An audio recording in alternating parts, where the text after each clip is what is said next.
தேவதை அவள் ஒரு தேவதை, அழகிய பூமுகம் காணவே ஆயுள்தான் போதுமோ? காற்றிலே அவளது வாசனை, அவளிடம் யோசனை கேட்டதான் பூக்களும் பூகுமோ? அழகாய் மனதை பறித்து விட்டாலே.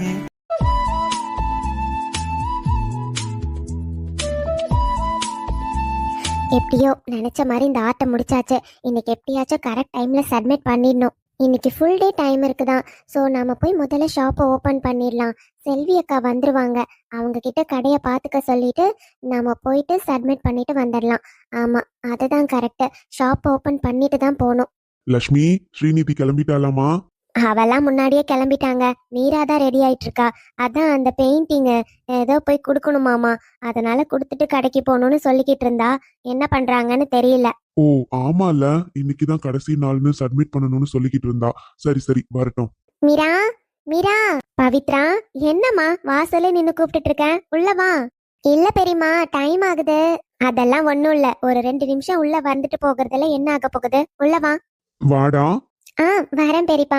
மனோகர் என்ன பண்றான்? என்ன பெரியப்பா நீங்க? அப்பா என்னைக்கு வீட்ல இருந்திருக்காரு? அவருக்கு வயலை விட்டா வேற எதுவும் தெரியாது. காலையில எந்திரிச்சோடனே வயலுக்கு கிளம்பிட்டாரு. இன்னும் வீட்டுக்கு வரல. அப்படியா? சரிம்மா. பெரியம்மா, மீரா ரெடியானாலா இல்லையா? ஹலோ மேடம், நாங்கெல்லாம் ரெடி. சரிடி, கிளம்பலாமா? கிளம்பலாம் பவி. என்ன மீரா, ஸ்ட்ரைட்டா ஆட்டோ சப்மிட் பண்ண தானே போறோம்? நானும் அப்படிதான் பவி நினைச்சேன். ஆனா சப்மிஷனுக்கு இன்னைக்கு ஃபுல் டே இருக்கு. நாம போய் ஷாப்பை ஓபன் பண்ணிட்டு செல்வி அக்கா வந்துருவாங்கல்ல, அவங்கள பாத்துக்க சொல்லிட்டு போயிட்டு வந்துடலாம். ஓகேவா? அப்படியா? நீ சொல்றதும் கரெக்ட் தான் மீரா. சரி, கிளம்பலாமா? கிளம்பலாம். அப்பா, அம்மா, நாங்க போயிட்டு வரோம். சரிடா மீரா, பத்திரமா போயிட்டு வரணும். அப்பா வேணா உங்க கூட வரட்டுமா? அதெல்லாம் ஒண்ணும் வேண்டாம்ப்பா. இல்லடா மீரா, நானும் வீட்டுல சும்மா தானே இருக்கேன். பிள்ளைங்க 2 பேர் மட்டும் அவ்வளவு தூரம் போயிட்டு வரணும்லம்மா, அதனாலதான் சொல்றேன். நானும் வரேம்மா. ஒன்னும் வேண்டாம்ப்பா, பரவாயில்ல. நாங்க 2 பேரும் ஆட்டோலயே போயிட்டு வந்துருவோம். உங்களுக்கு என்ன இப்ப போர் அடிக்குது அவ்வளவுதானே? நீங்க கடைக்கு கிளம்பி வாங்க. நாங்க போயிட்டு வர வரையும் கடையில இருங்க, சரியா? ஆமா பெரியப்பா, நீங்க வந்து கடையில இருங்க. சரிம்மா, எத்தனை மணிக்கு கிளம்புறீங்கன்னு சொல்லுங்க, நான் கடைக்கு வந்துடுறேன்.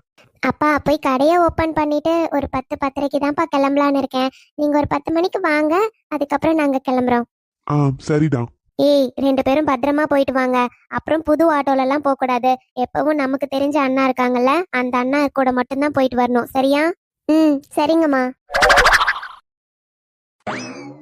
மீரா, அந்த பிரேம் சாருக்கு கால் பண்ணியா இல்லையா? யாருமே இருக்க மாதிரி தெரியல. நாம மட்டும்தான் வந்திருக்கோம். இல்ல பவி, இங்க கிளம்புறதுக்கு முன்னாடி கூட நான் கால் பண்ணனே. அவரு இங்கதான் இருக்கேன்னு சொன்னாரு. எங்க இருக்காருன்னு தெரியல. கூப்பிட்டு பார்க்கலாம். Sir, Prem sir. வாங்க ஸ்ரீ, பெயிண்டிங் ரெடியா? ஆமா சார், நீங்க சொன்ன கான்செப்ட்ல தான் ரெடி பண்ணிருக்கேன். இந்தாங்க சார். எனக்கு உங்களை பத்தி தெரியாதா ஸ்ரீ? நாங்க என்ன கான்செப்ட்ல சொல்றோமோ பெர்ஃபெக்ட்டா செஞ்சு கொடுக்குற ஆர்டிஸ்ட் நீங்க. சோ எங்களுக்கு எந்த ப்ராப்ளமும் இல்ல, இதை செக் பண்ண வேண்டிய அவசியமும் இல்ல, கரெக்டா தான் இருக்கும். அப்புறம் ஸ்ரீ, இந்த முறையாச்சும் எக்ஸிபிஷனுக்கு வருவீங்களா? என்ன சார் நீங்க புதுசா கேக்குறீங்க? நான் என்னைக்கு சார் வந்திருக்கேன்? இல்ல சார், இன்னைக்கு நான் சப்மிட் பண்ணிட்டு போறேன். பாருங்க, ஒரு வேளை யாராச்சும் வாங்கினாங்கன்னா அமௌண்ட் என்கிட்ட கொடுங்க. அப்படி இல்லையா நான் இங்கே டொனேட் பண்ண மாதிரி இருக்கட்டும், அவ்வளவுதான் சார். என்னம்மா ஸ்ரீ இப்படி இருக்கீங்க? எக்ஸிபிஷன் டைம்ல அந்த பெயிண்டிங்கோட ஆர்டிஸ்ட் இங்க தான் இருப்பாங்க. அவங்க யாராச்சும் கஸ்டமர்ஸ் வந்தாங்கன்னா டீட்டெயிலா எக்ஸ்பிளைன் பண்ணுவாங்க. அவங்களோட பெயிண்டிங்கை சேல் பண்ணணுன்றதுக்காக எவ்வளவு எஃபர்ட் போடுவாங்க. ஆனா நீங்க ரொம்ப அழகாவே பெயிண்டிங் பண்றீங்க. பட் ஆனா அது சேல்ஸ் ஆனா ஓகே, சேல்ஸ் ஆகலனாலும் ரிட்டர்ன் எது நீங்க வாங்கிக்கிறதே இல்ல, இங்கே கொடுத்துடுறீங்க. ஏன் இப்படி இருக்கீங்க? சார், ஆர்ட் எனக்கு ஒரு பேஷன் சார். சின்ன வயசுல இருந்து ரொம்பவே ஆசைப்பட்டு விரும்பி தான் சார் நான் செஞ்சிட்டு இருக்கேன். நான் சோகமா இருந்தாலும் சரி, சந்தோஷமா இருந்தாலும் சரி, ஃபர்ஸ்ட் என் கையை தேடுறது பெயிண்ட் ப்ரஷ் தான் சார். எப்பவுமே பெயிண்டிங் பண்ணா எனக்குள்ள ஒரு செல்ஃப் கான்ஃபிடென்ட் வர மாதிரி ஒரு ஃபீலிங் இருக்கும். எதையும் சாதிச்ச மாதிரி ஒரு தெம்பு கிடைக்கும் சார். என்னைக்காச்சும் நான் ரொம்ப சோகமா இருக்கப்போ ஒரு பெயிண்ட் பண்ணினா அதை பார்க்குறப்போ எனக்கே நானே மோட்டிவேட் பண்ண மாதிரி இருக்கும். அந்த ரீசனுக்காக நான் கற்றுக்கிட்டது சார். இதுக்காக காசு கிடைக்குதோ கிடைக்கலையோ, பட் நான் ஆசைப்பட்டு செஞ்சு கொடுக்குறேன் சார், அவ்வளோதான். இதை ரிட்டர்ன் வாங்கிக்கணும்னு எனக்கு தோணலை சார். ஒருவேளை இது சேல்ஸ் ஆனால் அந்த காசு என்கிட்ட கொடுங்க, இல்லைன்னா எனக்கு ஒன்றும் பிரச்சனை இல்லை சார். ஸ்ரீ, நீங்க பேசுறது நிஜமா எனக்கு ஆச்சரியமா இருக்கு. பிகாஸ் இப்போ ஒருத்தர் பெயிண்ட் பண்ணி கொடுக்குறாங்கன்னா அந்த பெயிண்டிங் எவ்வளவு அமௌண்ட்டுக்கு போச்சுங்கிற அளவு எல்லாருமே யோசிப்பாங்க. பட் அதை பத்தி எதுவுமே யோசிக்காம உங்களுக்கு பிடிச்சு நீங்க செஞ்சீங்க, அதுக்கு காசு கிடைச்சாலும் கிடைக்கலனாலும் பரவாயில்லன்னு சொல்றீங்க பாத்தீங்களா? அதனாலதான் உங்களுக்கு நிறைய ஃபேன்ஸ் இருக்காங்க போல. என்ன சார் சொல்றீங்க? உங்களுக்கு தெரியாது ஸ்ரீ, உங்க பெயிண்டிங்க பாக்கிறதுக்கு 2-3 பேர் ரெகுலரா வருவாங்க. அதுல எப்பவும் ஒருத்தர் வந்து நீங்க பெயிண்டிங் பண்ணிருக்கீங்களா, உங்களோட பெயிண்டிங்க தான் ஃபர்ஸ்ட் கேட்பாரு தெரியுமா? He is a good fan of you. என்ன சார் சொல்றீங்க? ஆமா ஸ்ரீ, அவருக்கும் ஆர்ட்னா லவ். பட் என்ன பண்ணுவாருன்னா, எப்போ எக்ஸிபிஷன் போட்டாலும் என்ன ஆர்ட் கேலரி வச்சிருந்தாலும் அவர் கண்டிப்பா அட்டென்ட் பண்ணுவாரு. அதுல பிடிச்சிருந்ததுன்னா எவ்வளவு அமௌண்ட்னு கூட யோசிக்காம வாங்கிட்டு போவாரு தெரியுமா? ஆனா ஒவ்வொரு டைம் வரப்போவும் உங்களோட பெயிண்டிங் ஃபர்ஸ்ட் அவர் கேட்பாரு. உங்களது இருந்தா கம்பல்சரி வாங்குறது அவரா தான் இருக்கும். அதனாலதான் ஸ்ரீ சொல்றேன், இந்த மாதிரி தீவிர ஃபேன்ஸ் உங்களுக்கு இருக்காங்க. ஒரு டைம் எக்ஸிபிஷன் அட்டென்ட் பண்ணீங்கன்னா கூட அவங்களெல்லாம் மீட் பண்ற ஆப்பர்ச்சுனிட்டி கிடைக்கும்ல. நீங்க சொல்றது எனக்கு புரியுது சார். எனக்கு ஃபேன்ஸ்லாம் இருக்காங்கன்னு சொல்றீங்க. உண்மையாவே ரொம்ப சந்தோஷமா இருக்கு. பட் எனக்கு எக்ஸ்போஸ் ஆகுறதெல்லாம் இன்ட்ரெஸ்ட் இல்ல sir. I am sorry. It's okay Sri, உங்களோட விருப்பம். நான் உங்களை ஃபோர்ஸ் பண்ண விரும்பல. கண்டிப்பா இந்த ஆர்ட் யாராச்சும் சேல்ஸ்க்கு வாங்குனாங்கன்னா அந்த அமௌண்ட் கண்டிப்பா உங்களுக்கு டெபாசிட் ஆயிடும். Okay? Okay sir. Thank you. நாங்க கிளம்புறோம் சார். ஆ, ஓகே ஸ்ரீ.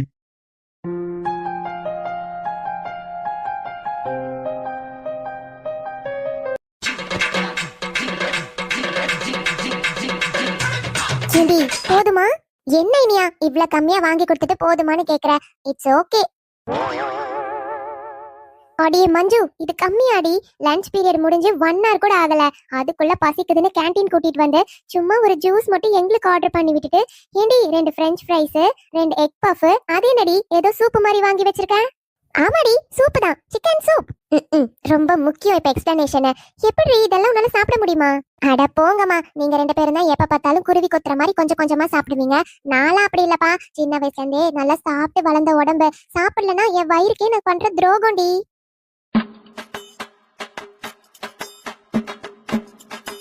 ஆனா மஞ்சு, நீ ஆர்டர் பண்ணதெல்லாம் ஓகே தான். ஆனா இவ்வளவு சாப்பிட்டுருவியா? உங்களுக்கு என்னமா இதுல ஒரு டவுட்? நான் கண்டிப்பா பாரு இப்பவே சாப்பிட்டு காட்டுறேன். ச்சே, இதுலலாம் டவுட் வருதுப்பா உங்களுக்கு. உங்க 2 பேருக்கும் அந்த ஜூஸ் மட்டும் போதுமா என்ன? எங்களுக்கு போதுமா? போதும். நீயே சாப்பிடு. நீ சாப்பிட்டாவே நாங்க சாப்பிட்ட மாதிரி. இத பார்த்த உடனே மூஞ்சில அடிச்ச மாதிரி ஆயிடுச்சுடி. அது ஒண்ணும் இல்ல இனியா, நம்ம 2 பேரையும் சொல்லணும். இவளுக்கு பசிக்குதுன்னு சொன்ன உடனே கிளாஸ கட் அடிச்சிட்டு இங்க வந்து கேண்டீன்ல உட்காந்துருக்கோம் பாத்தியா? நம்மள சொல்லணும், பசிக்குதுன்னா நீ மட்டும் போய் சாப்பிடுறீ, நாங்க கிளாஸ் அட்டென்ட் பண்றோம்னு அங்கேயே இருந்திருக்கணும். சரி விடு ஷாலு, அதான் பசிக்குதுன்னு சொல்றால, சீக்கிரம் சாப்பிடுறீ. சாப்பிடுறேன். டே வினோத், சொல்லுடா. என்னடா பண்ணிட்டு இருக்க? சும்மா கேண்டீன் போலாம் வாடான்னு கூட்டிட்டு வந்த. சரின்னு வந்தா அந்த இனியாவே பார்த்துட்டு நின்னுட்டு இருக்கேன். எப்படியாச்சும் அந்த இனியா கிட்ட க்ளோஸ் ஆகணும்னு நானும் என்னென்னமோ பண்றேன் தெரியுமா? ஆனா அவ திரும்பி கூட பார்க்க மாட்டேன்றாடா. ஏன்டா டேய், உனக்கு அவளை பத்தி தெரியாதா என்ன? இந்த காலேஜ் சேர்ந்த ஃபர்ஸ்ட் இயர்ல இருந்து நம்ம பாத்துக்கிட்டு இருக்கோம். இது வரையும் ஒரே ஒரு பாய்ஸ் கிட்டயாச்சும் அவ சிரிச்சு பேசி நீ பாத்திருக்கியா? ஏதா படிப்பு விஷயமா கேட்டா அதுக்கு மட்டும் ஆன்சர் பண்ணுவா, அவ்வளவுதான். மத்தபடி ஒருத்தர்கிட்ட கூட சிரிச்சு ஒரு வார்த்தை பேச மாட்டா. அதுதான்டா ஏன்னு எனக்கு புரியல. கிளாஸ்ல பொண்ணுங்க கிட்ட எல்லார்கிட்டயும் அவ்வளோ ஜாலியா பேசுவா. எல்லார்கிட்டயும் கேட்டா எங்களுக்கு இனியாதா ஃப்ரெண்டுன்னு சொல்லுவாங்க. எல்லார்கிட்டயும் அவ்வளோ ஜாலியா பேசுறவங்க ஒரே ஒரு பையன் கிட்ட கூட பேச மாட்டேன்றாடா. ஏன் அந்த பையன் இருக்க டெஸ்க் பக்கம் கூட திரும்புறது இல்ல. அதுதான், அவளை பத்தி இவ்ளோ தெரியுதுல, அப்புறம் எதுக்கு அவ பின்னாடியே சுத்திக்கிட்டு இருக்க? கரெக்ட் தான்டா. ஆனா அவ யாருன்னு தெரியுமா? அவ பேக்ரவுண்ட் என்னன்னு கொஞ்சமாச்சும் விசாரிச்சு பாத்தியா இல்லையா? தெரியும்டா. அதான் உனக்கு தெரியுதே, தெரிஞ்சுக்கிட்டே இந்த மாதிரி ஒரு கேள்வி கேக்குற? டேய், கொஞ்சமாச்சும் யோசிச்சு பாருடா. இனியா மாதிரி ஒரு பணக்கார பொண்ணை கல்யாணம் பண்ணிக்கிட்டா வேற என்னடா வேணும் லைஃபுக்கு? என் அப்பா பத்தியா? ஒரு ரிட்டையர்ட் போலீஸ் ஆபீசர். அவரெல்லாம் என்னடா சம்பாதிச்சு வச்சிருக்காரு? ஒன்னும் கிடையாது. ஆனா இவள மாதிரி ஒரு பொண்ணை மட்டும் கல்யாணம் பண்ணிக்கிட்டோன்னு வையேன், லைஃபே நம்மளுக்கு செட்டில்டா. ஜாலியா இருக்கலாம். அதுக்கப்புறம் வேலைக்கு போனா என்ன, போகலனா என்ன, இந்த மாதிரி நம்ம ஃபேமிலியை பாத்துக்கணும்னு ஓடோடி உழைக்கணும். இந்த மாதிரி ஒன்னும் கிடையாது. மாமியார் வீட்டுல எப்படி இருந்தாலும் இவளுக்குன்னு பாதி சொத்து வரும். சோ நினைச்சு பாரு, நம்ம லைஃபே செட்டில்டு. என்னடா வினோத் சொல்ற? அப்போ நீ அவளை லவ் பண்ணலையா? ஜஸ்ட் சொத்துக்காக தான் அவ பின்னாடி சுத்துறியா என்ன? நான் கூட 3 வருஷமா அவ பின்னாடியே சுத்திட்டு இருக்கிறத பார்த்து ஒன் சைடா நீ லவ் பண்றியோன்னு நினைச்சிட்டேன். டேய் நானாவது இவ்வளவு லவ் பண்றதாவது எனக்கெல்லாம் ஒரு லவ்வும் கிடையாது. எனக்கு தேவை நல்ல ரிச்சான ஒரு லைஃப். அதுக்காக என்னென்ன பண்ண முடியுமோ அதெல்லாம் பண்ணிட்டு இருக்கேன், அவ்வளவுதான். எது பண்ணாலும் அவ தான் கொஞ்சம் கூட திரும்பி பார்க்க மாட்டேன்றாளே.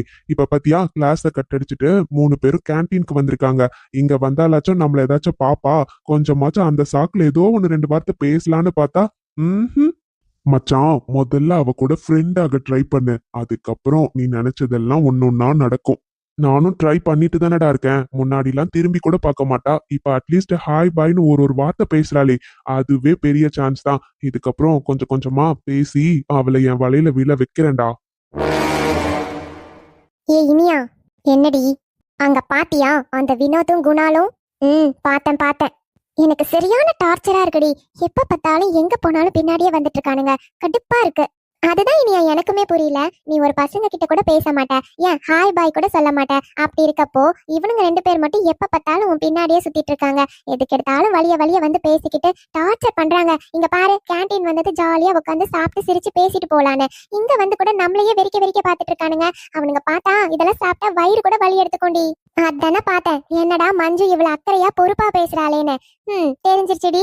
அவனுங்க பின்னாடியே வந்ததெல்லாம் உனக்கு பிரச்சனை இல்ல, நீ சாப்பிடறதா அவனுங்க பாக்குறதா உனக்கு பிரச்சனை. ஏன்னா வயிறு வலி வந்துருமோன்னு. கரெக்டா?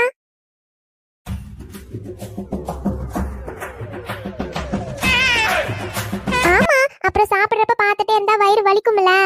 இங்க பாரு மஞ்சு, இங்க நீ கேண்டீனுக்கு எதுக்கு வந்த? உனக்கு பிடிச்சிருக்கு, பசிக்குது, சாப்பிடணும்னு வந்த, அவ்வளவுதானே? உனக்கு பசிக்குது, நீ உட்காந்து சாப்பிடு. அதை விட்டுட்டு மத்தவங்க பார்த்தா என்ன, பார்க்கலன்னா உனக்கு என்ன? இப்போ அவனுங்க நம்ம பின்னாடி வராங்கன்னு நம்மளுக்கு தெரிஞ்சிருச்சு. இப்ப நாமளா போய் அவங்க கிட்ட கேட்டோம்னா அதை வச்சு அவங்க ஏதாச்சும் நம்ம கிட்ட பேசணும்னு நினைப்பாங்க. அதுக்கான சான்ஸ் நாமளே எதுக்கு கொடுக்கணும்? அவங்க என்னவோ பண்ணிட்டு போறானுங்க. நாம போய் கேட்டாலும் என்ன சொல்லுவாங்க? மிஞ்சி போனா, இது உங்களுக்கு மட்டும்தான் கேண்டீனா, எங்களுக்கும் கேண்டீன் வரணும்னு தோணுச்சு, வந்தோன்னு சொல்லுவாங்க. அதெல்லாம் நமக்கு தேவையா? இங்க பாரு, ஒருத்தர் நம்ம கிட்ட பேசுறதுக்கான ஆப்பர்ச்சுனிட்டி நாமளாவே எதுக்கு கிரியேட் பண்ணணும்? அவங்க என்னவோ பண்ணிட்டு போறாங்க, அவ்வளவுதான், விட்டுரு. நீ சாப்பிடுறீ. சரி நியா. டேய், இப்ப நீயாச்சும் ஏதாச்சும் வாங்கி கொடுப்பியா, இல்ல அவளையே பார்த்துட்டு நிக்கிறதுக்கு தான் இங்க வந்தியா? டேய், நாம வந்து 2 பேரும் நின்னாலாச்சும் இங்க 2 பேரும் நிக்கிறாங்களே, நம்ம கிளாஸ் பசங்களாச்சே, கூப்பிட்டு பேசலான்னு அவளுங்களுக்கு தோணுங்கிறதுக்காக தான்டா இங்கே நிக்கிறேன். ஆனா பாரு, 3 பேரும் பார்த்தாளுங்கடா, ஒருத்தையாச்சும் கூப்பிட்டாளா பாத்தியா? டேய், அவளுங்கள பத்தி நமக்கு தெரியாதா? இப்போ ஒழுங்கா கேண்டீன்ல ஏதாச்சும் வாங்கி கொடு. அப்படி இல்லையா கிளாஸ்க்கு போலாம். என்ன பண்ணலாம்? டேய் இருடா, அவளுங்க கிளம்புற வரை இங்கே இருக்கலாம். நீ திருந்த மாட்ட.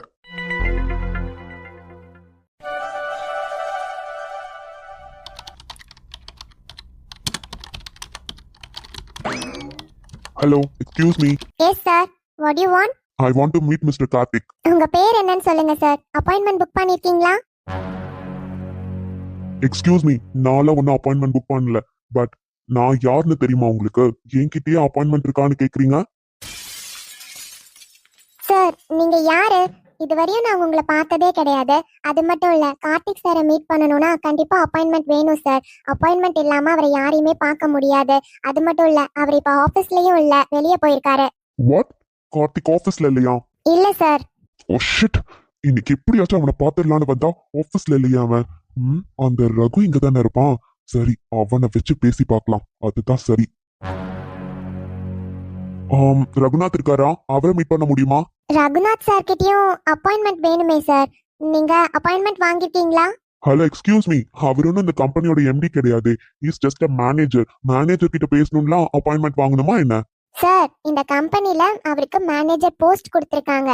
பட் அவருக்கும் இந்த ஆபீஸ்ல எல்லா ரைட்ஸுமே இருக்கு சார். சோ எம்டி சார் எடுக்க வேண்டிய எல்லா முடிவும் அவராலையும் எடுக்க முடியும். சோ ப்ளீஸ் அவரை எங்க முன்னாடி இந்த மாதிரி கேட்காதீங்க.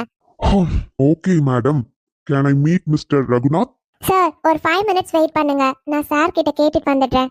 Oh God, make it fast. Shit, என் நிலைமைடா. சின்ன கம்பெனியா ஆரம்பிச்சு எவ்வளவு பெருசு உயர்ந்திருக்கீங்கல்ல. உங்களை பார்க்கணும்னா அப்பாயின்மெண்ட் வாங்கினாதான் அலோவ் பண்ணுவீங்களா?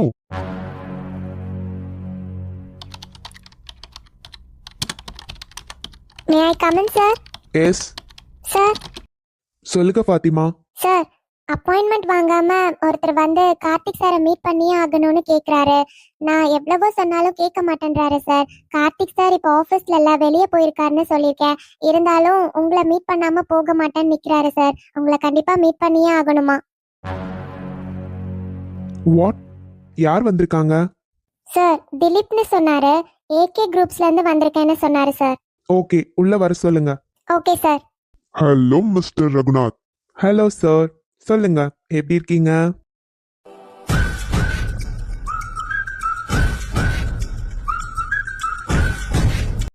வணக்கம் உறவுகளே. இன்னைக்கு எல்லாரும் இந்த வீடியோ பார்த்துப்பீங்கன்னு நினைக்கிறேன். உங்களுக்கு பிடிச்சிருந்தா லைக் பண்ணி ஷேர் பண்ணி சப்ஸ்கிரைப் பண்ணிக்கோங்க. அப்புறம் இந்த வீடியோ பத்தின கருத்துக்கள் எதுவா இருந்தாலும் கமெண்ட்ல சொல்லுங்க. உங்களை அடுத்த வீடியோல பார்க்க வரேன். பாய்.